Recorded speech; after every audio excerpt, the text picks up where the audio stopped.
छत्तीसगढ़ के उप मुख्यमंत्री विजय शर्मा ने भी राजनांदगांव में भाजपा को जीत दिलाने के लिए लगातार जनसंपर्क कर रहे हैं। प्रचार अभियान के दौरान ही उन्होंने चुनाव और प्रदेश के कई मुद्दों पर प्रधान संपादक सुभाष मिश्र से बात की। हम आज जो है विजय शर्मा जी के साथ हैं, जो छत्तीसगढ़ के उप मुख्यमंत्री हैं।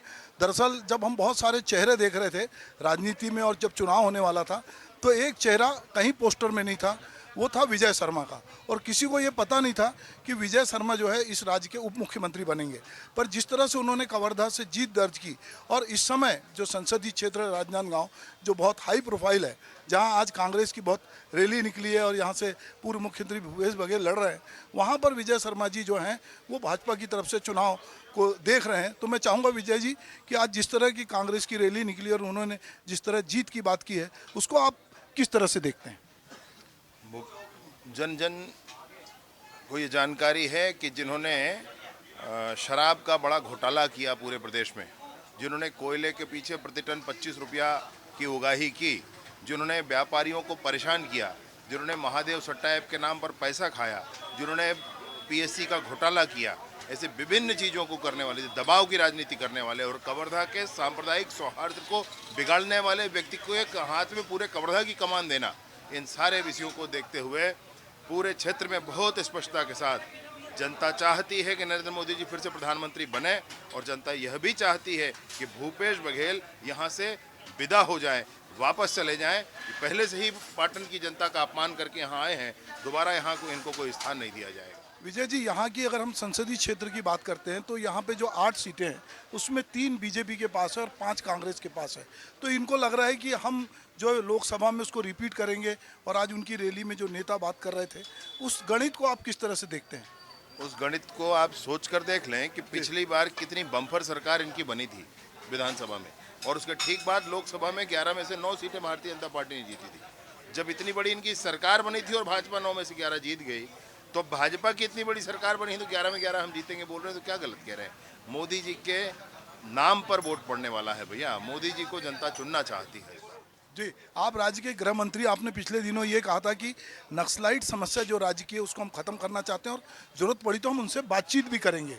ऐसा आपने एक स्टेटमेंट मैंने आपका पढ़ा था, सुना था, इस बारे में क्या कहना? मैं पूर्ण अपने हृदय से इस बात को कहना चाहता हूँ कि किसी कोई भी हताहत हो उसमें दुख होता है, ऐसा नहीं होना चाहिए।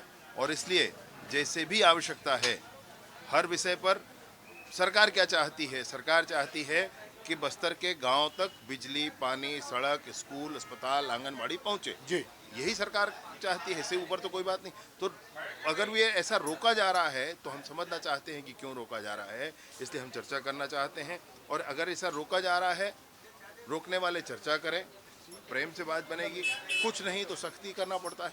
जी, आज ही बीजापुर में 10 नक्सलियों के शव बरामद हुए। जी, आज का ये है, 2 दिन पहले वहाँ 6 नक्सलियों के शव और बरामद हुए थे। तो ये जो घटनाक्रम चल रहा है ये भी कोई अच्छी बात नहीं है। जी, मसला ये है कि ये समस्या खत्म होनी चाहिए।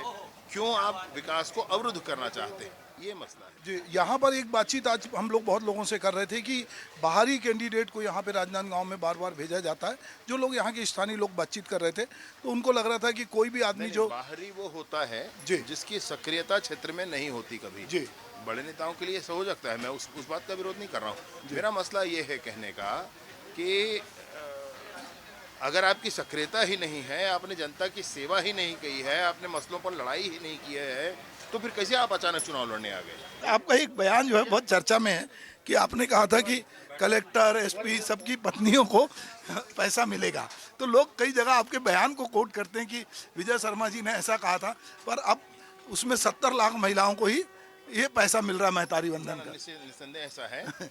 उसके बीच में बहुत सारी बातें हुई जिनको बिल्कुल ही आवश्यकता नहीं है, उनको देने की कोई बात नहीं है। फिर भी अगर वो चाहते हैं कि हमको चाहिए है, वो एप्लीकेशन डाल सकते हैं, उस पर भी विचार किया जाएगा, ऐसा माननीय मुख्यमंत्री जी ने कहा।